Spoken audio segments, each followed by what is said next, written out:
Bonjour à tous. Bon dimanche. Aujourd'hui, j'ai eu à cœur un message sur le livre d'Esther. Et le Saint-Esprit fait bien les choses. Toute la semaine passée, je me demandais qu'est-ce que j'allais enseigner. Puis finalement, j'ai décidé d'apporter sur le livre Esther. Puis j'ai eu le téléphone de mon père lundi qui me disait qu'elle allait venir à l'église. Là, j'étais content. Il dit, est-ce que vous allez, c'est-tu toi qui vas enseigner? Il dit, je sais que ça fait longtemps que tu l'as pas fait. Je dis oui. Ça donnait bien parce que le message, c'est sur Esther.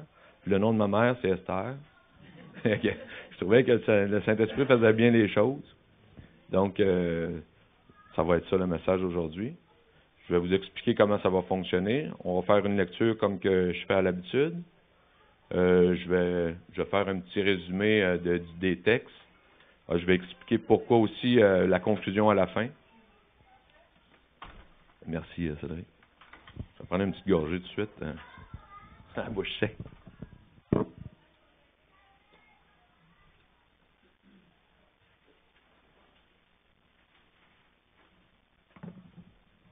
OK.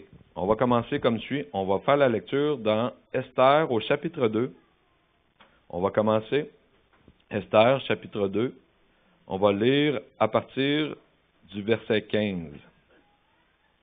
Esther, chapitre 2, au verset 15. Le titre de mon message, ça va être Esther, cette femme vertueuse.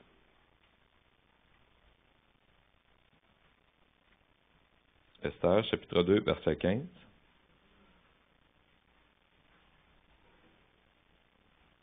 Lorsque son tour d'aller vers le roi fut arrivé, Esther, fille d'Abicaël, oncle de Mardochée, qui l'avait adoptée pour fille, ne demanda que ce qui fut désigné par Hegai, eunuque du roi, gardien des femmes.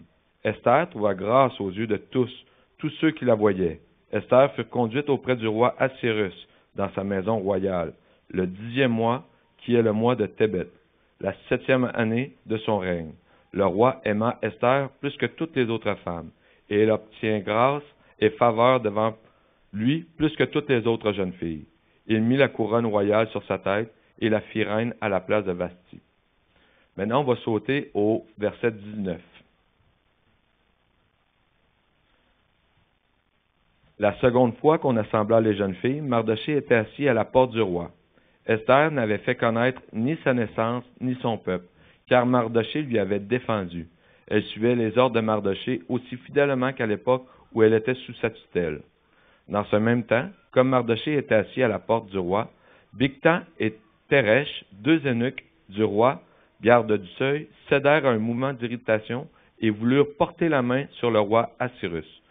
Mardochée eut connaissance de la chose, et en informant la reine Esther, qui la redit au roi de la part de Mardochée.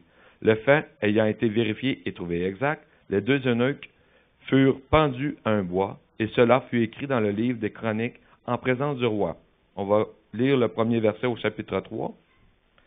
Après ces choses, le roi Cyrus fut monté au pouvoir Aman, fils d'Amadacta, l'Agagite. Il éleva en dignité et le plaça son siège au-dessus de ceux de tous les chefs qui étaient auprès de lui. On va aller une dernière petite lecture au chapitre 4. On va aller au verset 12. Chapitre 4 du livre d'Esther au verset 12.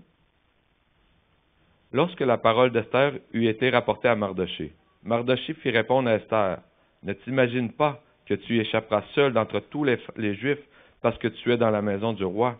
Car si tu te tais maintenant, le secours et la délivrance surgiront d'autre part pour les Juifs. Et toi et la maison de ton père, vous périrez. Et qui sait si ce n'est pour un temps comme celui-ci que tu es parvenu à la royauté. » J'ai toujours été vraiment impressionné par ce livre-là. C'est mon grand-père avait lu ce texte-là à plusieurs reprises. Puis en lisant ce texte-là, c'est la raison pourquoi il a nommé ma mère Esther. Et probablement que c'est de génération en génération, ou du moins il y a 3 générations, qu'on a cette passion pour la lecture de la parole de Dieu. Puis je remercie ma mère de m'avoir transmis cette passion-là. On va commencer. Au chapitre 1, on a une description du roi Assyrus, ou le roi Xerxès. C'était un roi perse qui avait beaucoup de notoriété, un des rois qui a régné sur le plus de territoire. En fait, il nous dit qu'il régnait sur 127 provinces. C'est pas rien, c'est comparable à Alexandre le Grand ou même l'Empire romain. Ce sont des empires qui ont été cités par Daniel, justement. Au verset 1, il nous décrit la grandeur de son royaume. Il nous décrit beaucoup de détails sur le palais royal, des détails sur les ustensiles, des détails sur les rideaux, même ce qui ornait les anneaux de rideaux. Puis, fait étonnant, fait curieux, en fait, il n'y a pas de coïncidence avec Dieu, c'est que les seules fois où il y a des descriptions comme ceci, c'est le temple de Dieu ou le tabernacle, qu'on peut lire dans Exode, où c'est vraiment où il y a beaucoup de détails, c'est sur le temple de Dieu ou c'est sur le tabernacle. Mais pourquoi ici, c'est pas Dieu, c'est un homme. Mais c'est un homme qui avait des idées de grandeur, c'est un homme qui se prenait littéralement pour un Dieu. Mais tout au long du texte de l'histoire d'Esther, on voit que en fait, c'était pas un Dieu, c'était un homme comme tous les autres hommes. Et on peut voir aussi, par la suite, dans le chapitre 1, l'insubordination de la reine Vasti. En fait, juste pour vous donner une idée de son idée de grandeur, dans le chapitre 1, il nous dit qu'il y a eu un festin qui a duré 6 mois. Mais un festin qui dure 6 mois, premièrement, il faut avoir beaucoup de budget, là. Puis, c'était tous les hauts fonctionnaires qui assistaient à ce festin-là qui a duré 6 mois. Mais la dernière semaine, les 7 derniers jours, les 7 dernières journées, c'est tout le peuple qui pouvait assister à ce festin-là. Et pendant une grande joie, parce qu'il était ivre, parce que le roi Xerxès, le roi Assyrus, buvait beaucoup, il a demandé qu'on fasse venir la reine Vasti. La reine Vasti faisait un festin à part avec les femmes, et elle a refusé de participer à ce festin-là. Elle a refusé d'aller s'exhiber, en fait, devant le roi. Parce qu'ils ne disent pas pourquoi elle a refusé, mais on peut spéculer. Il y a des théories qui disent que probablement que le roi Xerxès, étant ivre avec les autres hommes, voulait l'exhiber nu devant les hommes. Et probablement une des raisons pourquoi elle a refusé. Il y a une autre théorie qui dit que probablement qu'elle était enceinte, mais on ne spéculera pas pour la raison, en fait, pourquoi elle a refusé, mais elle a refusé. Puis ça a créé une grande colère auprès du roi. Et en fait, il a fait venir 7 de ses princes. Initialement, c'était 7 de ses eunuques qui avaient été chercher Vasti. Vasti a refusé. Après, 7 de ses princes ont pris une décision. Qu'est-ce qui allait arriver avec la reine Vasti? La décision est tombée. En fait, ils ont décidé, c'est même une canne qui a dit, qui a suggéré au roi qu'elle perde tout privilège. En fait, les privilèges qu'elle avait, c'était les privilèges de la reine. Ils ont enlevé son trône, ils ont enlevé... elle n'avait plus le droit de rester dans la cour du roi et ni être en présence du roi. Et par la suite, au chapitre 2, il nous dit au verset 1 que la colère du roi s'est apaisantie. En fait, cette colère-là s'est apaisantie, ça a duré 2 ans. Pendant 2 ans, il n'y a pas eu de reine sur le trône. Et il est parti en guerre contre la Grèce, mais ça, le texte biblique ne le dit pas, mais historiquement parlant, on est capable de vérifier que pendant ces 2 ans-là, il y a eu une guerre en Grèce, que le roi Xerxès avait perdu, mais l'histoire ne le dit pas. L'histoire est souvent écrite par les vainqueurs. Il n'a pas voulu en parler, ou du moins dans le livre d'Esther, c'est pas mention. Mais c'est là que Esther rentre dans l'histoire. Mais en fait, je vais vous mettre en contexte aussi, parce qu'il y a 4 personnages importants dans cette histoire-là. Je viens de vous parler du roi Xerxès, du roi Assyrus, mais je vais vous parler d'Esther, je vais vous parler de Saül, puis je vais vous parler de Haman. En fait, il nous dit, au chapitre 2, au verset 5, « Il y avait dans Suse, la capitale, un juif nommé Mardoché, fils de Jaïr, fils de Shimei, fils de Kis, homme de Benjamin. » En fait, quand tu regardes la généalogie de Mardoché, on se rend compte que c'était la même généalogie que le roi Saül. Saül étant, on peut lire au verset 6, qui avait été amené de Jérusalem parmi les captifs déportés avec Jéconia, roi de Juda, par Nebuchadnezzar, roi de Babylone. Il élevait Hadassa, qui était Esther, fille de son oncle, en fait, c'était son cousin, car elle n'avait ni père ni mère. La jeune fille était belle de taille et belle de figure. Ici, il nous spécifie qu'elle était belle de taille et belle de figure. En fait, c'était probablement la plus belle femme de l'époque, et probablement une des plus belles femmes qui a existé sur Terre. Mais le fait qu'il nous spécifie qu'elle était belle de taille et belle de figure, en fait, il y avait juste eu Rebecca qui nous avait spécifié sa beauté à ce point-là. Souvent, c'est belle de figure, mais là, c'est belle de taille et belle de figure. Mais il y a aussi le roi Saül, qui avait eu une spécification qui disait que c'était un grand homme d'une tête de plus que les autres Israélites et qu'il était très beau. Et dans la généalogie, dans la génétique de Esther et de Mardoché, ben, il avait tiré ce trait-là de Saül. Esther était une très belle femme. On voit que c'est un Benjamite, que Mardoché et Esther étaient de la tribu des Benjamites. Et c'est quand même un fait étonnant aussi parce que j'ai lu aussi au chapitre 3 tantôt, là on va parler de Haman, le méchant Haman. En fait, au chapitre 3, le dernier verset du chapitre 3 que j'avais lu, l'avant-dernier verset, au verset 1, il nous parle de « Après ces choses, le roi Cyrus fit monter au pouvoir Haman, fils d'Amadatha, l'Agagite. » En fait, l'Agagite, le roi Saül, avait combattu contre le roi Agag. Dieu avait demandé à Saül de faire tuer Agag et ça avait causé le mécontentement de Dieu parce que Saül n'avait pas tué le roi Agag. C'est Samuel qui avait fait exécuter l'exécution de Agag.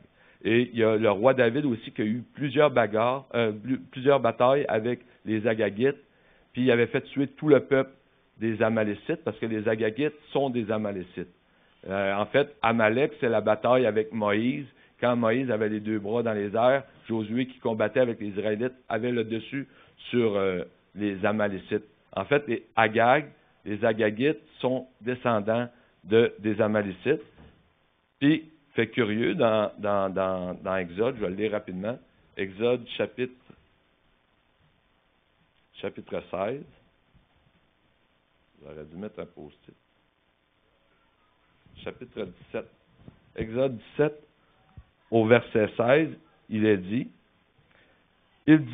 parce que la main a été levée sur le trône, l'Éternel, il y aura guerre de l'Éternel contre Amalek de génération en génération. Et en fait, pourquoi je vous parle de ça, c'est que Haman était un Agagite de la descendance de Amalek. Puis Dieu a dit, de génération en génération, il aurait guerre. David avait fait tuer les Amalécites, mais il avait gardé 400 hommes. Donc, Haman descendait de ces 400 hommes-là. Puis, on voit aussi dans le chapitre 3, là, je ne lirai pas tout le chapitre 3, mais on voit qu'il y a un conflit entre Mardoché et Haman. En fait, Mardoché ne s'inclinait pas devant Haman. C'était un décret du roi. Haman était le numéro 2 du roi, le premier ministre, en fait. Puis, à chaque fois que les gens se présentaient dans la cour du roi, puis que Haman passait, il devait s'incliner profondément devant Haman. Mardoché ne le faisait pas. Probablement que c'était à cause de cette guerre-là que Dieu a dit de génération en génération. Probablement qu'il y avait une haine envers ces deux peuples-là, les Juifs et les Agagites. Et c'est un petit peu le même principe aussi. On voit aujourd'hui en Israël encore, il y a beaucoup de roquettes lancées par la bande de Gaza. C'est une guerre qui perdure encore aujourd'hui. Et l'Iran qui dit, aussitôt qu'on a la bombe nucléaire, notre premier client, c'est Israël. Ils l'ont dit, ils sont sérieux quand ils disent ça. Puis l'Iran, c'est des Perses, fait que c'est les mêmes descendants de cette génération-là. Et quand Dieu dit de génération en génération, c'est que Dieu n'est pas un Dieu pour mentir. C'est que c'est une prophétie qui a été dite par Dieu, puis encore aujourd'hui, on la ressent. Mais c'est ça, à cette époque-là, Mardoché ne s'inclinait pas devant Haman parce qu'il y avait cette haine-là. Probablement aussi qu'il y avait à cœur, un petit peu comme Shadrach, Meshach et Abednego, quand ils ne s'inclinaient pas devant la statue que le roi avait fait lever. Probablement que Mardoché, vu ses origines juives, il ne voulait pas déplaire à Dieu. Et ça avait vraiment, vraiment déplu à Haman. Il y avait une grande haine, non seulement contre Mardoché, mais contre le peuple juif. Et on va au chapitre 3, on va lire ce texte-là, chapitre 3, verset 8, pour que vous compreniez la haine que Haman avait contre le peuple juif. Au verset 8, chapitre 3, verset 8, on va lire quelques versets. Alors Haman dit au roi Assyrus, Xerxès, il y a dans toutes les provinces de ton royaume un peuple dispersé et à part parmi les peuples ayant des lois différentes de celles de tous les autres peuples et n'observe point les lois du roi. Il n'est pas dans l'intérêt du roi de le laisser en repos. Si le roi le trouve bon, qu'on écrive l'ordre de les faire périr, et je pèserai 10 000 talents d'argent entre les mains des fonctionnaires pour que l'on les porte dans le trésor du roi. Le roi ôta son anneau de la main et l'a remis à Aman, fils d'Amadeta, l'Agagite, ennemi des Juifs, et le roi dit à Aman, l'argent t'est donné, et ce peuple aussi, faisant ce que tu voudras. Juste avant ce texte-là, le roi a fait un décret, il a permis à Aman de faire tuer complètement le peuple juif. Le texte avant, ce texte-là, c'est dit que le Pourim a été jeté. Les dés ont été jetés, le sort a été jeté. Aman avait jeté des dés pour savoir quel jour et quel mois le peuple juif serait tué, serait anéanti. Et c'est tombé le 12e mois, le mois d'Adar, le 13e jour. Et quand il a fait part de ça au roi, le roi, parce qu'au dernier verset, il dit qu'il était ivre, qu'il avait bu avec le roi, et dans toute cette folie-là, le roi a permis qu'il y ait un génocide envers le peuple juif. C'est quand même fou de penser qu'un homme peut permettre ça. Comment que la haine envers un peuple, c'est tout au long de l'histoire, les Juifs ont été haïs comme ça. Parce que si tu élimines le peuple juif, en fait, tu prouves que la Bible est fausse. Puis c'est ça l'esprit qu'anime ces gens-là. Cet esprit-là, c'est de faire en sorte de discréditer la parole de Dieu. Mais Dieu est au contrôle de toutes choses. C'est ça que j'aime du livre d'Esther. C'est qu'on voit que Dieu est réellement en contrôle. Et on peut s'accaparer de ça aussi dans nos vies parce que Dieu contrôle toutes choses, en toutes circonstances. Il est le même hier, aujourd'hui et éternellement. Et on va continuer l'histoire parce que, heureusement, l'histoire ne se termine pas comme ceci. Quand le décret a été donné, ça a été lancé partout dans toutes les provinces, 127 provinces. On sait aussi historiquement que le roi Cyrus avait fait beaucoup de routes pour que justement les nouvelles se rendent rapidement. Puis historiquement, c'est prouvé que c'était vraiment la haute technologie pour l'époque, que la poste se rendait très rapidement. Une fois que le décret est donné, ça prend pas beaucoup de temps avant que toutes les provinces soient au courant de la nouvelle. Et Mardoché, la réaction de Mardoché est tout à fait légitime. Parce que Mardoché, un petit peu comme le peuple de Ninive, quand il s'était revêtu d'un sac avec la cendre, et c'est ça qu'il a fait. Il s'est revêtu de cendre, il s'est revêtu d'un sac, et il poussait des grands cris dans la ville de Suse, la capitale du roi, une des capitales du roi. Mais tu sais, je peux très bien imaginer les cris de cet homme, des cris de détresse, mais c'est comme tu perds un enfant, la détresse que tu vas avoir, mais c'est un peuple au complet, c'est pas juste ses enfants, c'est tout le peuple qui allait être anéanti. Et la détresse était très grande. Quand Esther eut vent de ce que Mardoché faisait dans la ville, elle a eu très peur, mais elle ne savait pas pourquoi Mardoché avait réagi de même. Parce que Esther était mise à part les autres gens du royaume et du peuple, c'était la reine. Mais elle a demandé à un de ses eunuques de savoir qu'est-ce qui se passait avec Mardoché. Elle lui a fait amener des vêtements aussi pour qu'il se change. Parce que si un homme rentrait en vêtements comme ça dans le palais royal, il y avait un décret qui disait qu'il était fait tuer. Et elle ne voulait pas que Mardoché soit fait tuer, qu'il rentre dans le palais royal habillé comme ça. Elle lui a fait envoyer des vêtements propres. Mais Mardoché a dit à l'eunuque, envoie un message à Esther. Faites-lui savoir qu'il y a un décret qui a été donné, que le 12e mois, le 13e jour du mois d'Adar, tous les Juifs allaient être tués. Puis il dit, c'est pour ça que je jeûne puis que je suis en deuil en ce moment. Puis faites-lui savoir que je vais avoir besoin d'elle pour que ce décret-là n'ait pas lieu.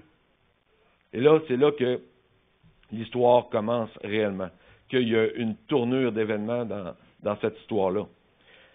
Et Esther a dit, OK, là maintenant l'eunuque fait le message à Esther. Esther fait savoir à Mardoché. Il dit, OK, va dire à Mardoché que je ne peux pas me présenter dans la cour du roi. Ça fait 30 jours que le roi ne m'a pas appelé. Puis il y a un décret, parce que ce roi-là passait toutes sortes de décrets dans sa plus grande folie. Un décret qui était donné, c'était que si tu te présentes devant le roi sans être appelé, tu es tué, tu es fait tuer. À moins que le roi ait compassion puis qu'il te pend la perche d'or. C'est quand même assez fou comme système, mais c'était le système du roi Xerxès. Il y avait des idées de grandeur, il se prenait littéralement pour un dieu. Puis Esther a dit à Mardoché, non, je ne peux pas me présenter, parce que si je le fais, je vais me faire tuer. C'est là le texte que je vous ai lu tantôt, le dernier texte de ma lecture initiale, au chapitre 4, au verset 12, lorsque la parole d'Esther eurent été rapportées à Mardochée, Mardochée fit répondre à Esther, « Ne t'imagine pas que tu échapperas seul dans tous les Juifs, parce que tu es dans la maison du roi. Car si tu te tais maintenant, le secours et la délivrance surgeront d'autre part pour les Juifs, et toi et la maison de ton père, vous périrez. Et qui sait si ce n'est pour un temps comme celui-ci que tu es parvenu à la royauté. » Il lui dit, « Oh, qu'est-ce qu'il dit que c'est pas pour ça que tu es devenue reine? » Et Mardochée avait fait en sorte que Esther devienne reine, puis à cause de sa beauté, mais pas juste à cause de sa grande beauté, de sa sagesse, de son intelligence, car Esther était une femme très sage. Puis on va le voir aussi un petit peu plus loin, comment que Esther avait une sagesse.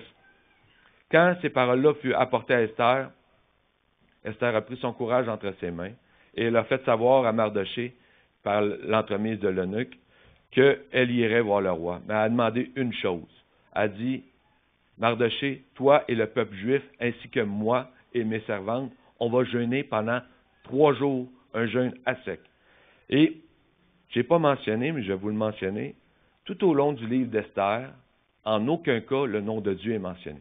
Il y a 2 seuls livres dans la Bible que le nom de Dieu n'est pas mentionné, en aucun cas, c'est Esther et le Cantique des Cantiques. Les pères de l'Église, pendant le concile en 325, ont souvent débattu de ne pas faire rentrer ce livre-là dans les livres canoniques, dans les livres saints. Mais quand tu vois que tu lis vraiment ce livre-là, tu te rends compte que même si Dieu n'est pas mentionné, mais tout au long, Dieu interagit. Et pas à cause que le nom de Dieu, c'est voulu par Dieu. Et c'est que Dieu, en fait, est omniprésent, omniscient, omnipotent. Il est présent en toutes circonstances. Donc, c'est une des raisons pourquoi, oui, son nom n'est pas mentionné, mais que le livre a été canonisé quand même. Mais Mardochée a dit, la délivrance va nous venir d'autre part. Si ce n'est pas toi qui le fais, la délivrance va venir de qui? Va venir de Dieu. Et c'est que ce que Mardochée n'a pas compris, par contre, c'est que qui sert d'Esther, c'est de Dieu. Qui sert de quelqu'un d'autre, ça va venir de Dieu aussi. En fait, c'est Dieu qui va interagir dans. Mais la réaction qu'Esther a eue aussi prouve qu'il y avait des connaissances de la loi mosaïque ou des coutumes des Juifs. Parce qu'Esther a jeûné pendant 3 jours. Elle a jeûné pour une raison, c'est qu'elle a voulu rentrer en communion avec l'Éternel pour faire valoir son point, puis que l'Éternel puisse avoir un œil favorable sur Esther. Et c'est très sage de sa part d'avoir demandé un jeûne de 3 jours. Et c'est ce que le peuple a fait, c'est ce que Mardochée a fait, et c'est ce que Esther a fait aussi. Et maintenant, on va voir comment Dieu a interagi dans cette histoire-là. Au chapitre 5, c'est là Aman prend beaucoup de notoriété dans le pays, prend beaucoup de confiance. Et c'est souvent le surplus de confiance, c'est là que ça peut faire défaillance chez un homme. Et Aman était excessivement confiant. Mais là, c'est là que Esther prend son rôle de femme, prend son rôle de reine à cœur, et elle décide d'affronter le roi. Mais elle l'a affronté avec toute sa sagesse et toute sa grandeur. Et elle a revêtu sa plus belle robe, sa plus belle couronne, et elle s'est présentée sans être appelée dans la cour du roi.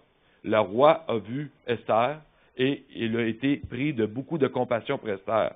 Il a tendu sa perche d'or en disant, « Esther, viens, tu es ma femme, je t'aime, et non seulement je t'aime, mais je peux t'accorder n'importe quoi.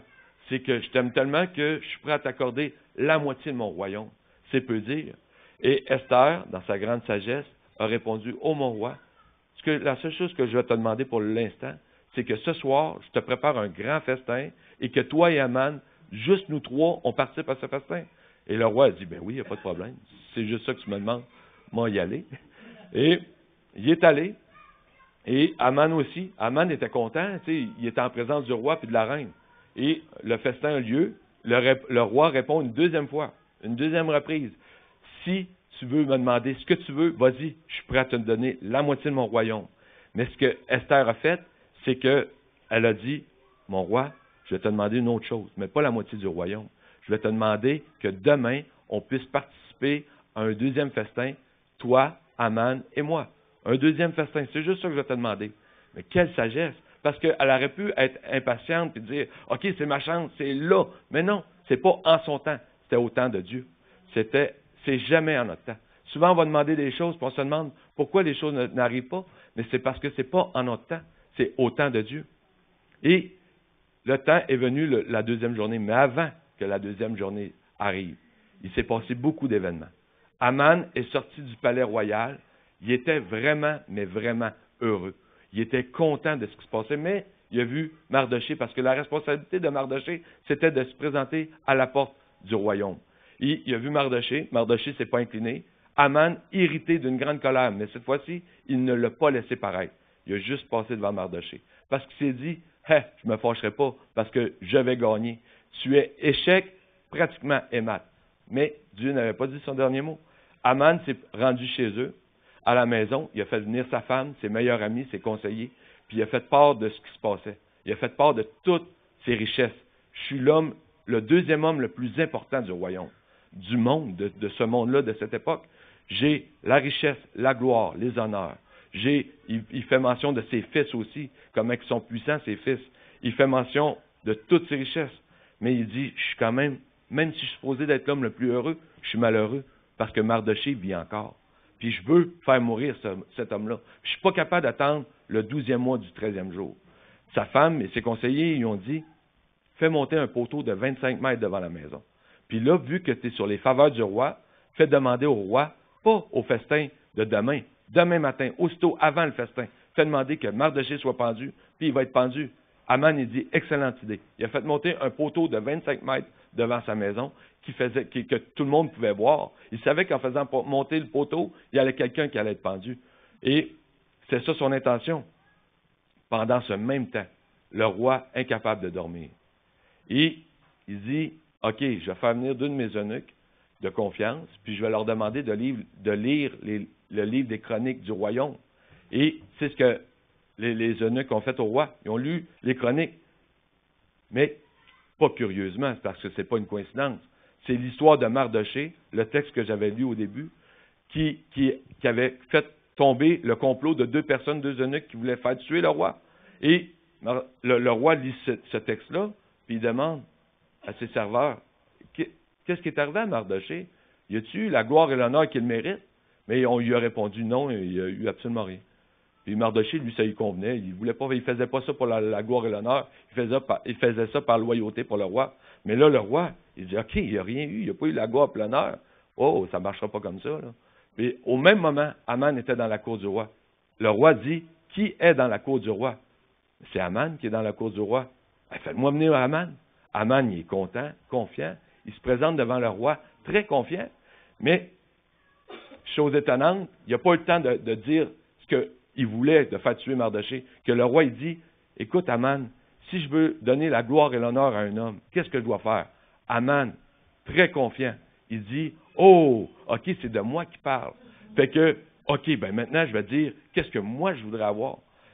Fais venir une de tes plus belles tuniques que tu as portées, un de tes plus beaux manteaux. Il dit, un de tes chevals royales que tu as monté, un de tes plus beaux chevals, prends ce cheval, puis prends une de tes plus belles couronnes. Fais porter ces vêtements-là à cet homme-là, fais-le monter sur le cheval, puis prends un de tes hommes les plus confiants, de confiance, puis fais-le traverser la capitale de Suse. Puis, comme ça, tu vas faire gloire et honneur pour cet homme. Le roi, il dit, mais excellente idée, Aman. Va me chercher Mardochée. Oh non! Mais là, c'est un revirement de situation. Parce qu'il voulait faire tuer Mardochée, mais clairement, c'est pas le temps de demander de faire tuer Mardochée. Et je ne sais pas s'il y a eu sa face qui est tombée ou je ne sais pas quelle réaction qu'il y a eu. Mais il était cherché Mardochée. Mardochée devait être surpris.